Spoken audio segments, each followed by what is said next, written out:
জিন্দাবাদ জিন্দাবাদ বহিৰাগত হুঁশিয়াৰ হুঁশিয়াৰ হুঁশিয়াৰ বহিৰাগত হুঁশিয়াৰ হুঁশিয়াৰ হুঁশিয়াৰ বহিৰাগত হুঁশিয়াৰ হুঁশিয়াৰ হুঁশিয়াৰ আমাৰ বহিৰাগত দপ্তৰনি নচলিব নচলিব নচলিব চলিব নচলিব নচলিব বহিৰাগত হাই হাই হাই হাই হাই হাই বহিৰাগত হুঁশিয়াৰ হুঁশিয়াৰ হুঁশিয়াৰ সদতাই সংসদ সংসদ জিন্দাবাদ জিন্দাবাদ জিন্দাবাদ কোনো কাৰণে মানি লোৱা নহ'ব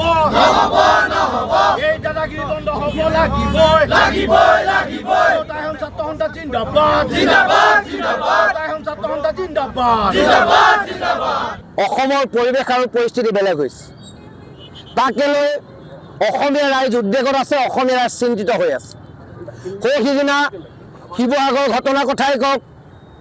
কাৰ্বি আংলঙত থলগিৰি খিলঞ্জীয়া ভূমিপুত্ৰক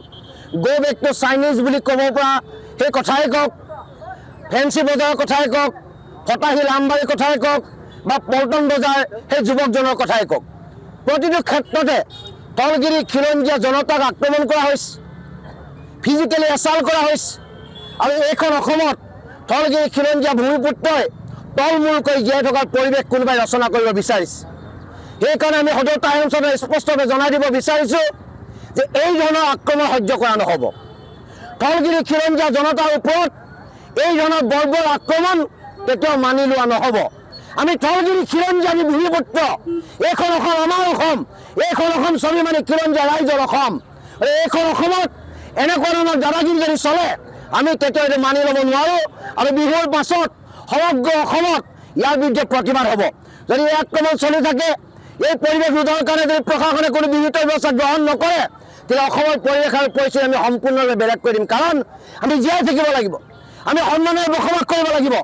এইখন অসমত থলগিৰি খিলঞ্জীয়া ৰাইজৰ অধিকাৰ অনন্তকালৰ কাৰণে থাকিব লাগিব তাৰ কাৰণে আমি বদ্ধপৰিকৰ সেইকাৰণে বিহুৰ আগৰ এই উৰুকাৰ দিনা আমি সকলোৱে সংকল্পবদ্ধ হৈ আমি প্ৰশাসনক আমি স্পষ্ট বাৰ্তা দিব বিচাৰিছোঁ যদি এই ধৰণৰ পৰিৱেশ আপোনালোকে ৰোধ নকৰে তেতিয়া থলগিৰি খিলঞ্জীয়া ৰাইজে নিজক জীয়াই ৰখাৰ স্বাৰ্থ সংগ্ৰাম হ'ব আৰু সেই সংগ্ৰামৰ কাৰণে অসমৰ জাতি বৰ্ণ ধৰ্ম নিৰ্বিশেষে সকলোৱে একত্ৰিতভাৱে স্বাভিমানী খিলঞ্জীয়াৰ পক্ষত থিয় দি বহিৰাগত এই আক্ৰমণ বহিৰাগত এই খিলঞ্জীয়া মানুহক কৰা বৰ্বৰ আক্ৰমণৰ বিৰুদ্ধে সকলোৱে ঐক্যবদ্ধৰে আন্দোলন ঘোষণা কৰিব যদি ৰাজনৈতিক উদ্দেশ্য প্ৰণোদিতভাৱে এনেকুৱা ধৰণৰ কৰ্মকাণ্ড কৰিছে তেতিয়াহ'লে যিসকল ব্যক্তিয়ে এই ধৰণৰ কৰ্মকাণ্ড কৰিছে তেখেতলোকে মূৰ্খৰ চক্ৰত বাস কৰিছে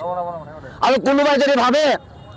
যে অসমত এই ধৰণৰ পৰিৱেশ সৃষ্টি কৰি কোনোবাই ৰাজনৈতিক লাভালাভ ল'ব পাৰিব সেই ধৰণৰ ৰাজনৈতিক লাভালাভ ল'ব নোৱাৰে কাৰণ এইখন অসম খিলঞ্জীয়াৰ অসম স্বাভিমানী অসমীয়াৰ অসম আমি সকলোৱে একত্ৰিতভাৱে জাতি বৰ্ণ ধৰ্ম নিৰ্বিশেষে স্বাভিমানী বুলি একত্ৰিত হৈ এটা ছাতিৰ তলত থাকি আৰু এই বহিৰাগতৰ যি আক্ৰমণ সেই আক্ৰমণ প্ৰতিৰোধ কৰিম আৰু ইয়াৰ বিৰুদ্ধে সকলোৱে ঐক্যবদ্ধভাৱে থিয় দিব